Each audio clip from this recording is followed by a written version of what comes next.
to Bad Music Taste and Other Ways to Ruin Your Life. My name is Dominic. And my name is Sam. Sam has this week's record. This week's record is Briefcase Full of Blues by the Blues Brothers. It was their debut album and was originally released in 1977 on Atlantic Records. But anyways, today our guest is Spencer Tweedy from the band Tweedy. How are you, Spencer? I'm good. How are you? I'm good. Good. How have you been staying busy through all this? Been staying busy pretty well, mostly just by playing music with my family and doing our live stream show, which we started basically on accident in March and are still doing now. So yeah, just been trying to make the most of time at home. What do you mean you started it on accident? Well, it was sort of on accident because, excuse me, my mom just thought of it one day and texted our family group chat, asked if we should stream that evening, that night, that on the day she texted, and we didn't really expect it to become a regular thing, but we did it the next day and the next day, and it just sort of became a chain.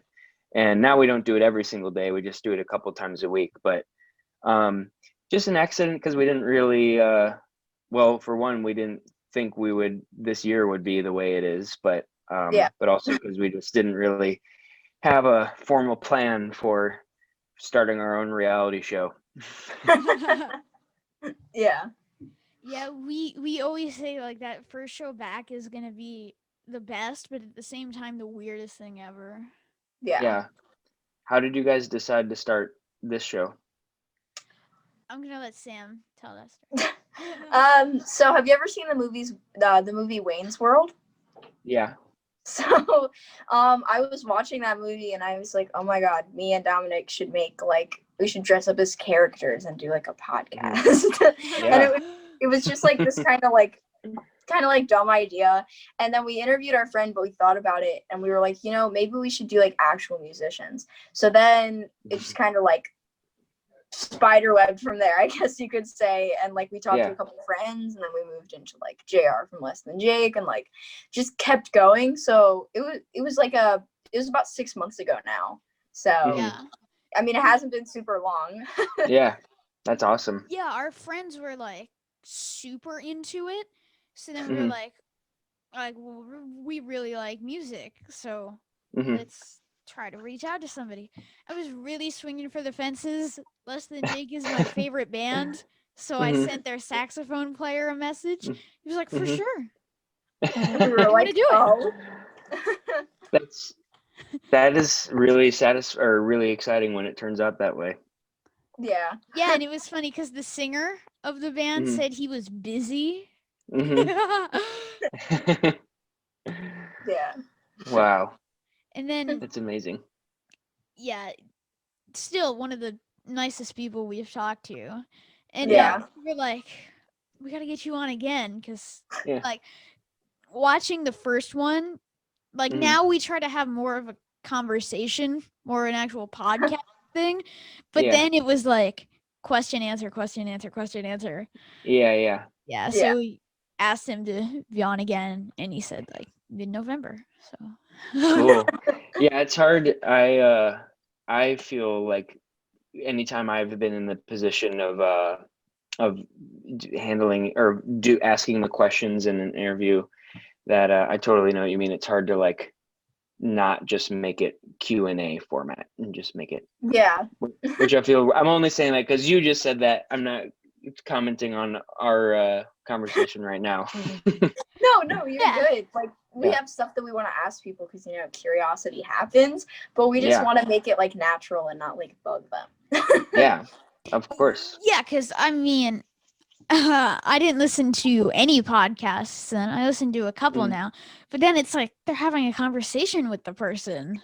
Yeah, like they don't ask, and if you like go on YouTube, they don't have like a piece of paper next to them. Right. Yeah. Totally. That's so cool. Yeah, so you of course play in Tweedy with your dad. So how is it playing in a band with a family member? It's fun, and I think it's I mean, for me, it's just really easy because we've been playing together since I was a little kid, and we don't it just feels really natural. It feels sort of like my favorite musical relationships are the ones where you don't really have to talk a lot, or things kind of just happen unspeakingly, just by looking at each other or just listening to each other. And it feels like that when we're recording or when we're playing shows. And that just feels, that's very fulfilling. It's really satisfying. Yeah, I was gonna say, I feel like it could go, both ways. Like, I'm sure there's like some stresses because your family members. There's always gonna be like stuff that you're talking about, but it's also really cool, like you said, with like that connection that you guys have. Yeah, that's definitely true. And especially when we were touring in 2014 and 2015, that was the year I graduated from high school, so I was still 18 or 19 years old, and that's it's a kind of tumultuous time. It's like it's a transition period, and even I'm still in my early mid 20s, and that the same thing sort of applies to this age too. So there are always family dynamics to navigate, and they're made even more complicated by having other musicians involved and other people. But I think we've been able to navigate those pretty smoothly, and just by I don't know, my dad is just he's not, it helps when you start out being a good dad. So I can't speak to how things would be if that wasn't the case to start. Yeah, I mean, it seems like there would be less like musical differences, but do you guys ever have like those situations? Hardly ever. You mean like differences in musical taste, or like or opinions just like about a direction? Yeah, like opinions. Yeah. Those conflicts really hardly ever happen. So much so that it makes me doubt myself. Like, am I thinking for myself enough? Do I have I totally my get own that. What's that? I said I totally get that. Yeah, but that's just like the self-doubt that surfaces from the lack of friction. But most of the time, almost all of the time, things are there. We're pretty much on the same page because I grew up listening to the same records that my dad grew up listening to, because he was playing them for Sammy, my brother, and me. And we kind of just, either through that like upbringing or through something innate about who we are and the type of music we like, we just ended up sort of with harmonious like tastes, I guess. Nice. Yeah, my dad and I will go down to our little like music area every once in a while, and we never like write songs or anything, but my dad will play the drums, I'll play the bass, and it ends up like I'm somehow then on the drums and my dad is just watching. He's just watching you practice drums. Yeah. Play drums. That's funny. Well, that can be fun too. Yeah. So yeah, you're of course well known for your music. So who would you say was like your biggest influence in music, or like are your biggest influences, still? Well, a huge influence in my life is the band Deerhoof. When I was pretty young, I listened to all their records, and their drummer Greg Saunier was kind of in the top 3 drummers who influenced the way I wanted to sound playing drums. But then also, like I mentioned, classic records like Neil Young records and Kenny Buttree's drumming on those, and the band, Levon Helm's drumming, and obviously the Beatles. The first CD actually that's not true, but like a lot of people, I grew up just like breathing the Beatles the Beatles records, and drumming wise, also obviously Glenn from Wilco is a huge influence on me. Just not even, or even just from watching Wilco shows and kind of absorbing his decisions and his his mannerisms. I look at Glenn as kind of like my dad is my dad, and Glenn might be my drumming dad. So yeah. Yeah, I mean, I lean a little bit more towards like the punk rock side of music, like that, and still which that's a little bit like faster, but still, even when it's just like do do do do do do do, you gotta love that. Yeah, definitely. I Yeah. listened to, my band with my friends called the Blisters. We started out playing Ramones covers and like Blue Oyster Cult, that's not a punk rock band, but definitely on the harder spectrum of things. I'm with you. I think that is some of the most exciting music.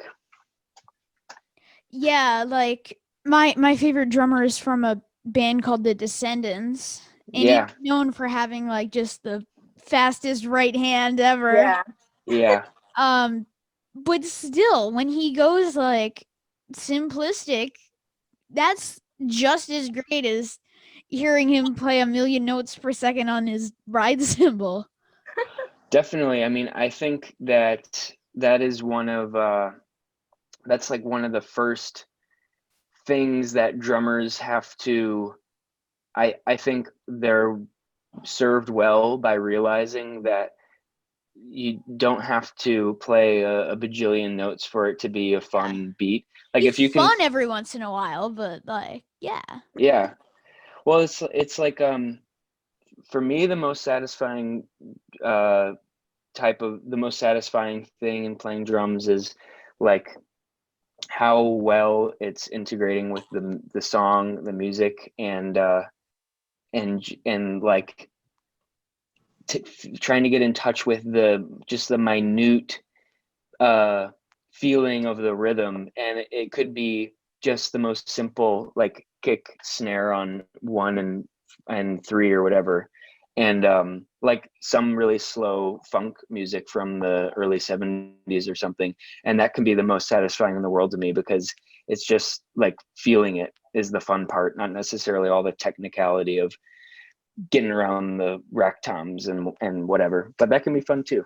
Yeah, like I don't play the drums, but like when I listen to music, like I feel like that's one of like the best parts about music for me, is not only listening to the instruments, but like the drums are intricate, and I feel like a lot of people, even if they kind of try to base what they're doing or like are inspired by somebody else like off of that, then everybody kind of like develops their own drumming style at some point. You know, like with guitar and bass, everybody has like special things, but you're playing the guitar. But with drums, I feel like there's like a window there where you can do a lot more, and I think it's really cool. That's cool that you think that, because I think a lot of people assume the opposite, just because a lot of drums sound like timbrally the same, or they don't realize how much space there is around the beat. You don't have to play like a computer, playing exactly precisely on the thing. So I agree with you. I think that's there's so much room for personality. Yeah. Yeah, like I love hip hop, and that's just like the same beat, like the whole thing. Yeah. Sometimes it's all over the place. Yeah. Yeah, I mean, yeah, for sure. Yeah, But I love hip hop too. Super inspired by tons of beat makers. Yeah. But you just released a book called Mirror Sound. So what prompted you to write a book? It was the experience of recording at home, making recording songs of my own in my basement at my parents' house, or in my bedroom. It was just the experience of how exciting it is to be able to do that. And it doesn't take like a ton of really inaccessible equipment. You can make tons of stuff just with that 58 that you have in front of you. Or I mean, it feels it like a whole world opens up when you realize that you don't have to be like have a recording contract and be in a traditional studio to like to start trying to make stuff that sounds like the music that you're hearing in your head. So anyway, just say for the third time, it was just all about that, how fun that was, and how inspiring it is. So that got me thinking about ways to tell stories about that or convey those feelings. And it ended up taking the shape of a photo book that I made with Lawrence Azerrod and Daniel Topete. Yeah, I mean, I feel like you were kind of mentioning, it seems like the amount of people like into music, a lot of them aren't really into underground music as much. So when you see like artists that have like millions and like billions of followings and everything, people kind of see it as, oh, well, I have to get a record label, I have to go to a studio. But I feel like, you know, kind of what you did really just like captured what music is, and kind of like it's whatever you want it to be. It doesn't have to be like this fancy record labeled whatever. Like if I wanted to, I could go downstairs and record myself and like burn it onto a CD, you know, like it's kind of how it used to be, I guess, is like kind of how you captured that. Does Definitely. that make sense? Oh yeah, absolutely. And the weird thing is that it's becoming more and more common for artists of all different levels of establishment to make records on their own, to engineer their own music, and to work at home or to work in hotels or whatever. And you're right, it's weird because that, like you said, that is kind of how it was at the beginning, when at the earliest phases of recorded media, it was like a novelty that people could a novelty tool that people could have in their houses. And then in the middle of the 20th century, it became, you know, as the industry built up, it just became really hard, really institutionalized, and nobody had like a multi-track tape recorder in their home until it had to come back down to being accessible with like cassette 4-tracks and stuff like that. And now obviously it's really commonplace. Most cell phones have recording apps and stuff, which is awesome. Yeah, I was gonna say, I feel like it's almost kind of come full circle. Like before, it was like vinyl's cool, doing your own music's cool, and then it was like you need a record label, vinyl is out, like that doesn't mean anything. And now it's like vinyl's becoming very like, I don't want to say on trend, but I guess that's really like, for lack of better words, it's kind of trending again. And kind of doing your own thing is trending again, because people are like, oh, well, I don't have to pay all this money to go to a record label, which I think is great, but it's just kind of crazy how it was like loved and hated and loved, like how it's gone everywhere. Yeah, and then in a couple of months you have records? Why? Go back to being loved. Yeah. Definitely. The pendulum swings. Oh yeah. But you recently did the soundtrack to a documentary called Showbiz Kids. So how did this come about?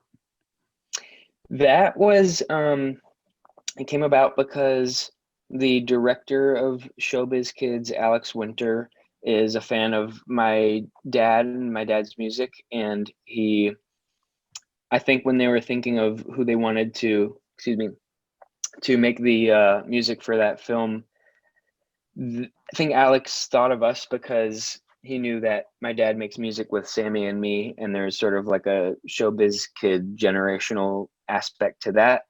Yeah. Even though we're nowhere near the level of like Hollywood like status that the people that in that movie have, but yeah, I think Alex is just a fan, and he wanted us to collaborate. I think it's really cool though. I mean, like, you know, you say you're not like Hollywood level, but I mean, like the family aspect of it, I think, is what makes it unique, because I feel like it wasn't like a thing, but like as we were talking about, like not long ago, but like a couple years ago, it was like almost like a thing for like family bands in a weird way, and now it's just like kind of faded out. But I think it's a really cool experience. I mean, you know, you already kind of mentioned like how it is, so yeah. I mean, are you thinking of like the Hanson family and like bands like that? I honestly, the stupidest thing came to my head. I was thinking like the Jonas Brothers, like how that was like a huge thing. So that's not dumb. Yeah, I just think that it's one of the coolest things. Not to toot our own horn, but it's not even necessarily have to be immediate family relatives, but just that type of band that's really close knit. I think like Bob Dylan has had ecosystems or large extended bands like that at various points in his career, and it's just I think the warmth in those scenarios is radiates out and makes it fun to like be a fan of situations like that. I don't know, it's interesting. No, I get that. I mean, like, if you're a fan of like a band like that that's like smaller and like you said, like tightly knit, I feel like it's more personal, and it's like there's just like that overall understanding. Yeah, definitely. Yeah, I mean, if you listen to bands like Kiss then who hated each other, you know, there's not that like almost sense of unity there. That's a great point. Yeah. And then one other thing, like back to when we were talking about the book, was it something that you've kind of always wanted to do, or did it just kind of happen? Well, I have loved to write for a really long time. I started blogging when I was 12 years old. And